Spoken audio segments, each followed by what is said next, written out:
Good morning friends, welcome to Krishna tutorials. आज की जो हमारी क्लास है ये जर्नल चैप्टर का थर्ड पार्ट है। हमने फर्स्ट और सेकंड पार्ट में सबसे पहले तो rules of debit and credit सीखे थे, traditional rules and modern rules. जो हमने सेकंड पार्ट की वीडियो देखी थी उसमें हमने सीखा था कि जो मॉडर्न रूल्स है उससे हम जर्नल ट्रांजैक्शन कैसे बनाते हैं, एंट्री कैसे पास करते हैं। साथ ही साथ हमने जर्नल का प्रॉपर फॉर्मेट और एंट्री कैसे डालते हैं, मतलब डेबिट वाली एंट्री कैसे डालते हैं एंड क्रेडिट वाली एंट्री कैसे डालते हैं, कब कौन सी चीज डेबिट होती है, कब कौन सी चीज क्रेडिट होती है, उसको लिखते कैसे हैं। एक एक चीज हमने सेकंड वीडियो में देखी थी। आज हमने करने हैं इसके कुछ स्पेशल केसेस। स्पेशल केसेस कुछ मतलब है क्या, सिंपल एंट्रीज हैं, बट ये थोड़ा सा डिफरेंट होता है, इसमें पता हमें इजीली नहीं चलता, तो ये मैं आपसे डिस्कस करूंगा। आई होप आपको समझ आएगी। फिर से वही चीज, अगर आपको कुछ भी समझ ना आए तो आप कमेंट सेक्शन में देख सकते हैं, और अगर वीडियो अच्छी लगे इसको लाइक करना है, सब्सक्राइब जरूर करना। हमारे पास जो स्पेशल केसेस हैं उसमें केस नंबर 1 है हमारे पास प्रीपेड एक्सपेंसेस। Prepaid expenses. अब प्रीपेड एक्सपेंसेस नाम सुनकर आपको क्या लग रहा है? Prepaid expense. अगर मैं आपको एग्जांपल दूं इसकी, देखो एक्सपेंस का मतलब क्या होता है? कोई भी खर्चा, अगर हम किसी को सैलरी पे कर रहे हैं, रेंट पे कर रहे हैं, फीस पे कर रहे हैं, इंटरेस्ट पे कर रहे हैं, और भी कोई चीज कमीशन पे कर रहे हैं, ये सारी की चीजें एक्सपेंसेस होती हैं। प्रीपेड से क्या मतलब है? मान लो आप बच्चे मेरे से ट्यूशन पढ़ते हो कृष्णा ट्यूटोरियल्स पे। अगर आप मेरे से ट्यूशन पढ़ते हो और आपने फर्स्ट 6 मंथ्स की फीस मुझे पहले दिन ही पे कर दी एडवांस में, मतलब अगर आपने पहले ही फीस पे कर दी है उसको हम क्या बोलेंगे? प्रीपेड। आपने पहले ही पे कर दिया है, तो अब होएगा क्या? नेक्स्ट 6 मंथ्स के लिए आपने मुझे कुछ नहीं देना, बस मैंने आपको पढ़ाना है, अपनी सर्विसेज देनी है। अब आपके लिए है तो एक्सपेंस, पर आप सोचो क्या 6 महीने की फीस ड्यू हुई है अभी? नहीं, 6 मंथ्स की फीस अभी ड्यू नहीं हुई है, मतलब it is an expense which has not been incurred yet. It is an expense which has not been incurred. Incurred मतलब अभी ड्यू नहीं हुई है। अगर ये ड्यू नहीं हुई है पर पे कर चुके हैं हम, पे कर दिया, अभी एक्सपेंस ड्यू नहीं हुआ, तो सोचो ये आपके लिए फायदे की बात है कि नुकसान की? फायदा ही है ना, आपने पहले ही जितने पैसे पे करने थे कर दिए, अब आपने सिर्फ सर्विसेज देनी है, कुछ पे नहीं करना। तो मतलब प्रीपेड एक्सपेंस जो है ना, प्रीपेड एक्सपेंस हमारा एसेट है। मतलब एक चीज है, ये जो एसेट है हमारा, एसेट किस नाम से है? Prepaid expense. प्रीपेड एक्सपेंस हमारा एसेट है जो कि इंक्रीज कर रहा है। अब एसेट प्रीपेड एक्सपेंस अगर इंक्रीज कर रहा है, एसेट इंक्रीज करने पे कहां जाता है? डेबिट में, तो बिल्कुल इसको हम डालेंगे डेबिट में। एंड सेकेंडली अगर हमारा, अब देखो पे कर दिया, प्रीपेड पे कैसे किया जाएगा? या तो कैश में या फिर बैंक में। अगर इसको हमने कैश या बैंक में पे किया है उसका क्या मतलब है? कैश या बैंक हमारा कम हो रहा है, कैश भी हमारा एसेट है और बैंक भी हमारा एसेट है, ये एसेट कम हो रहा है, मतलब सेकंड चीज, दूसरा एसेट जो कि है हमारा कैश, वो डिक्रीज हो रहा है। दूसरा एसेट जो हमारा कैश है, एसेट वो डिक्रीज हो रहा है, तो ये डिक्रीज होने पे कहां जाएगा?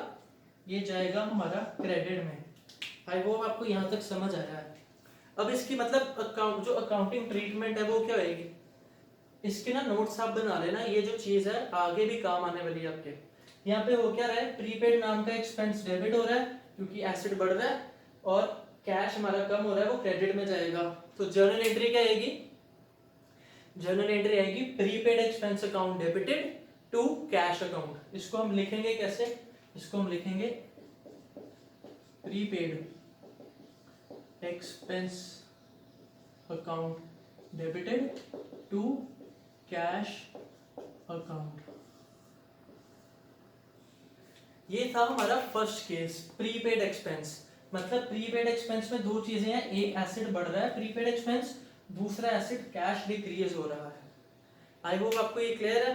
अब हम सेकंड वाला देखेंगे। ये साथ साथ ना सब नोट कर लेना, चाहे वीडियो को पॉज करके।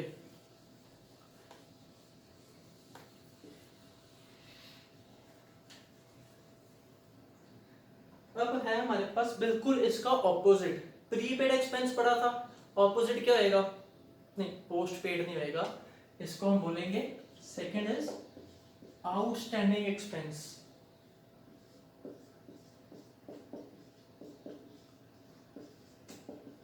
Outstanding expense. आउटस्टैंडिंग वर्ड का मीनिंग क्या है, ना तो इसमें बाहर खड़े हैं, ना ही इसका मतलब है ब्रिलियंट, मतलब आउटस्टैंडिंग परफॉर्मेंस वो वाला आउटस्टैंडिंग नहीं है। आउटस्टैंडिंग का मतलब है कोई ऐसी चीज जो अभी ड्यू है बट पे नहीं की। आउटस्टैंडिंग का मीनिंग है transaction which is due but not paid, मतलब कोई ऐसा खर्चा जो ड्यू हो गया आपने पे नहीं किया। फर्स्ट एग्जांपल में हमने सीखा था कि आपने मुझे 6 मंथ्स की फीस एडवांस पे कर दी है। मान लो आप बड़े अच्छे हो, पर आपके साथ एक दूसरा बच्चा पढ़ता है, वो बेचारा 6 महीने से पढ़ रहा है पर उसने फीस नहीं दी। मतलब अगर वो 6 मंथ से पढ़ रहा है पर उसने फीस नहीं पे की, तो उसकी 6 मंथ्स की फीस ड्यू हो चुकी है पर उसने पे नहीं की। अगर फीस ड्यू हो चुकी है तो मतलब एक्सपेंस भी ड्यू हो चुका है, फीस एक्सपेंस ही था, ड्यू हो चुकी है, मतलब यहाँ पर एक जो हमारा एक्सपेंस है वो बढ़ रहा है। एक्सपेंस बढ़ रहा है क्यों, क्योंकि एक्सपेंस ड्यू हो चुका है पर हमने पे नहीं की।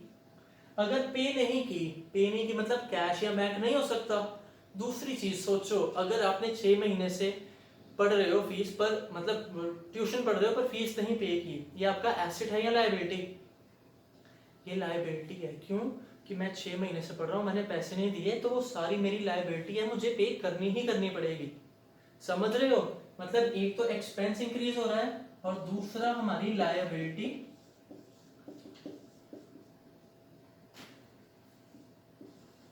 भी इंक्रीज हो रही है। लायबिलिटी का नाम क्या है? लायबिलिटी का नाम है आउटस्टैंडिंग एक्सपेंस। ये ओएस का मतलब होता है आउटस्टैंडिंग। आउटस्टैंडिंग एक्सपेंस हमारा लायबिलिटी है और एक्सपेंस डेबिट हो रहा है। अब यहाँ पे फिर से एक्सपेंस एक कांस्टेंट टर्म है, किसके लिए यूज हो रही है? यहाँ पे अगर रेंट होएगा तो एक्सपेंस की जगह रेंट आ जाएगा, सैलरी होएगा तो सैलरी आ जाएगा, फीस होएगा तो फीस आ जाएगा। ये अकाउंटिंग ट्रीटमेंट है। अब जर्नल एंट्री कैसे पास करेंगे? जर्नल एंट्री आएगी expense account debited to outstanding expense. अगर हम इसको मान दे एक्सपेंस का नाम क्या है? फीस, तो हम इसकी जर्नल एंट्री कैसे पास करेंगे? Fee account debited to outstanding fee account. Fee debit क्यों हुई? एक्सपेंस है, इनकर हो चुका है, और आउटस्टैंडिंग फी डेबिट क्रेडिट क्यों हुई? क्योंकि लायबिलिटी है, इंक्रीज हो रही है। ये हमारे दो केसेस थे जो एक्सपेंसेस से रिलेटेड है, एक प्रीपेड एक्सपेंस, दूसरा आउटस्टैंडिंग एक्सपेंस। प्रीपेड एक्सपेंस, पहले ही कोई पैसे दे दिए, आपका एसेट है, आपने पैसे दे दिए, कुछ नहीं करना, सर्विसेज या प्रोडक्ट लेने हैं। आउटस्टैंडिंग एक्सपेंस, आप सर्विसेज ले चुके हो या प्रोडक्ट ले चुके हो पर पैसे नहीं दिए, तो आपकी लायबिलिटी है। आई होप ये दो चीजें आपको यहां तक क्लियर है। अब इसके बाद हमने थर्ड चीज देखनी है।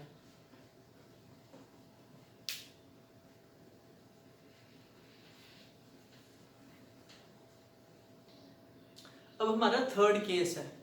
थर्ड है हमारा अक्रूड इनकम। दो केसेस थे एक्सपेंस के, दो आएंगे रेवेन्यू के। रेवेन्यू का ही ऑलमोस्ट सिमिलर नेम होता है इनकम, इनमें हल्का सा डिफरेंस है पर अभी हम उस पर नहीं जाएंगे। अक्रूड इनकम का मीनिंग क्या होता है? Income due but not received, मतलब इनकम ड्यू हो चुकी है पर रिसीव नहीं हुई। देखो एक्सपेंस जो है वो ड्यू बट नॉट पेड होता है, income due but not received है, इनकम हमने पे नहीं करनी होती, ठीक है, वो ड्यू है बट नॉट रिसीव्ड है। अब वही दो एग्जांपल्स देखते हैं मेरे पॉइंट ऑफ व्यू से। पहले, अब सेकंड एग्जांपल हम पहले देखेंगे। मान लो आप में से कोई एक बच्चा है जो 6 महीने से मेरे से ट्यूशन पढ़ रहा है पर उसने फीस पे नहीं किया। अब मेरे पॉइंट ऑफ व्यू से देखो, आप जो फीस पे करते हो आपके लिए एक्सपेंस है पर मुझे तो रिसीव होती है, मेरे लिए वो आपकी फीस क्या है? एक्सपेंस या इनकम? इनकम है। अब अगर मान लो मैं आप लोगों को 6 महीने से पढ़ा रहा हूं पर आपने मुझे अभी तक फीस पे नहीं की है, उसका क्या मतलब? अब इसका मतलब ये मेरे लिए एसेट है। एसेट क्यों है? मैं अपना काम कर चुका हूं, मुझे इनकम ड्यू हो चुकी है पर रिसीव नहीं हुई। अब जब तक वो इनकम मुझे रिसीव नहीं होती मेरा एसेट है। क्यों? अगर मैं आपको आज पढ़ाना छोड़ भी दूं तब भी मुझे पिछले 6 महीने की फीस मिलेगी, क्योंकि वो मैंने अपना काम किया है। मेरी इनकम ड्यू थी पर रिसीव नहीं की थी। मतलब यहाँ पर एक तो हमारा एसेट इंक्रीज हो रहा है, पहली चीज है हमारा asset.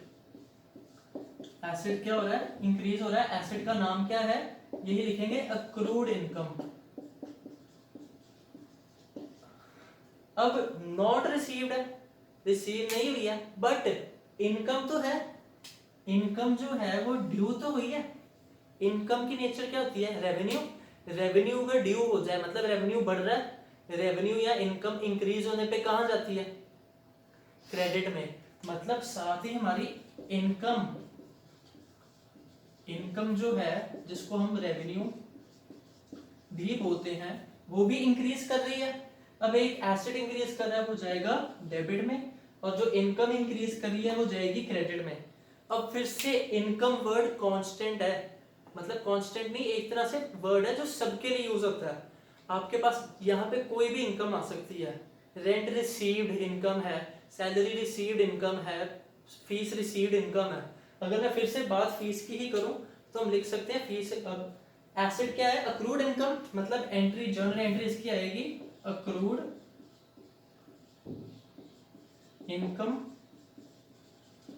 Account debited to income account.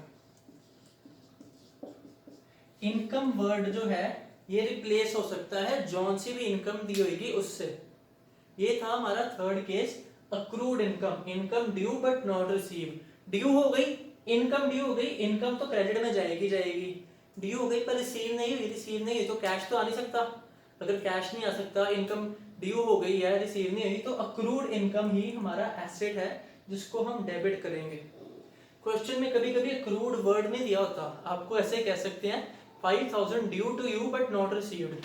आपको सिंपली ये लाइन कह सकते हैं, ड्यू बट नॉट रिसीव्ड, तब भी आपने अक्रूड वर्ड लगाना है। तो ये वर्ड, ये 4 वर्ड आपको याद करने हैं। 3 हमने पढ़ लिए, चौथा भी पढ़ते हैं।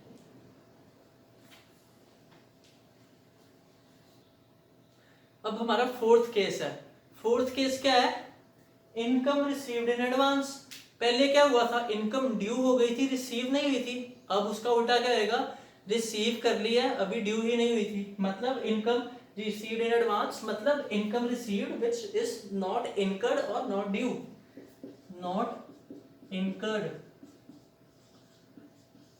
या फिर नॉट ड्यू बट रिसीव हो गई है। अब पहली बात, एक चीज याद रखो, कहीं पे भी पेड वर्ड या फिर रिसीव्ड वर्ड देखो ना, उसका मतलब कैश या बैंक की ट्रांजैक्शन है। अगर पेड है तो एसेट कम हो रहा है, कैश कम हो रहा है, क्रेडिट होएगा ही होएगा। कुछ भी पेड लिखा हुआ ना, मतलब कैश ने क्रेडिट होना ही होना है। और कहीं भी रिसीव्ड है मतलब कैश आ रहा है, उसने डेबिट होना ही होना है। मतलब यहाँ पे एक चीज जो है हमारा एसेट, कौन सा एसेट? कैश। कैश इंक्रीज कर रहा है क्योंकि रिसीव होगी इनकम, तो ये डेबिट में जाएगा। बट क्या वो इनकम अभी ड्यू हुई थी? अगर वो इनकम ड्यू ही नहीं हुई है तो क्या इनकम को डाल सकते हैं हम? नहीं। अब फिर से वही चीज, मतलब मैंने आपसे एडवांस में पैसे ले लिए हैं पर अभी आपको पढ़ाया नहीं है, तो ये मेरा एसेट है क्या लायबिलिटी? लायबिलिटी है। कैसे?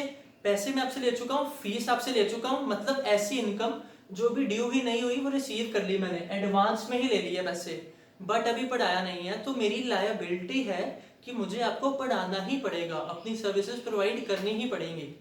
तो it is N liability for me. तो दूसरी चीज, मतलब हमारी लायबिलिटी भी इंक्रीज कर रही है। लायबिलिटी का नाम क्या है? हम, ये पूरी लाइन ही आएगी, इनकम रिसीव्ड इन एडवांस।